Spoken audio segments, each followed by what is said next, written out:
এই কথাটা বলতে পারতেছে রাষ্ট্র ক্ষমতার বাইরে থেকে বলুক, রাষ্ট্র ক্ষমতার বাইরে থেকে বলুক যে হ্যাঁ মানি না। আর ওনাকে উনি নিজের সাইডে সাইডে জাতির পিতা হইতে যান নাই, বাঙালি জাতি তাকে বানাইছে। প্রধানমন্ত্রী না, বাঙালি জাতির পিতা হিসাবে দেখতে চাই। তা এখন অনেকেই অনেক কথা বলতে পারেন, কিন্তু এটা ঐতিহাসিক সত্য। He is the father of the nation. ঐতিহাসিক এবং মীমাংসিত সত্য।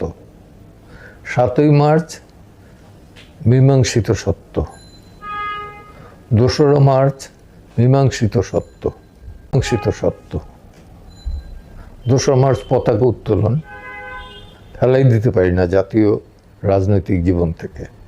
3রা মার্চ স্বাধীনতার ইশতেহার পাঠ, বঙ্গবন্ধুর পাশে রেখেই তো স্বাধীনতার ইশতেহার পাঠ করছে। এগুলো মীমাংসিত সত্য। দিবস হিসাবে পালন করি আর না করি, এতে কোনো কিছু আসে যায় আমার মনে হয় না। আমরা অনেক জ্ঞানী ব্যক্তির জীবন জন্মদিন পালন করি না। For example,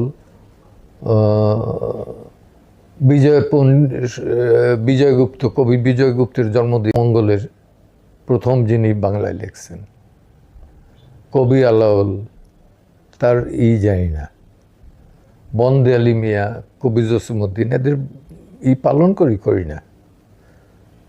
Kazi Nazrul Islam, Rabi Thakur, Michael Madhusudan, এই 3 জনের মধ্যে সীমাবদ্ধ আছি। শরৎচন্দ্রেরও জন্মবার্ষিকী পালন করি না, অথচ সবচেয়ে বেশি উপন্যাস পড়ছে বাঙালি যার। পালন না করার ভেতর থেকে যে তার প্রতি অশ্রদ্ধা দেখানো হয় তা না, শ্রদ্ধা জানানো হইল। এটা কি বঙ্গবন্ধুর কিছু আসবে যাবে? কিচ্ছু আসবে যাবে না, কিন্তু জাতির আসে যায়।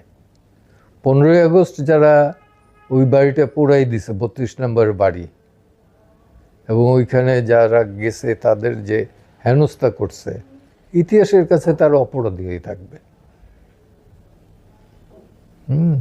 আমি আওয়ামী লীগ করি না, এর বিরোধিতাই করে আসছি, কিন্তু ওই বাড়িটা তো ঐতিহাসিক বাড়ি। ওই বাড়িতে বসে তার সাথে কথা বলছি, ওই বাড়িতে বসে সিদ্ধান্ত হয়েছে, ওই বাড়িতে বসে নানান রাজনৈতিক সিদ্ধান্ত হয়েছে, নানান ব্যক্তিরা আসছেন, পাকিস্তানের যারা রাজনীতি করছেন বা ভারতের রাজনীতি করছেন অনেকেই আসছেন।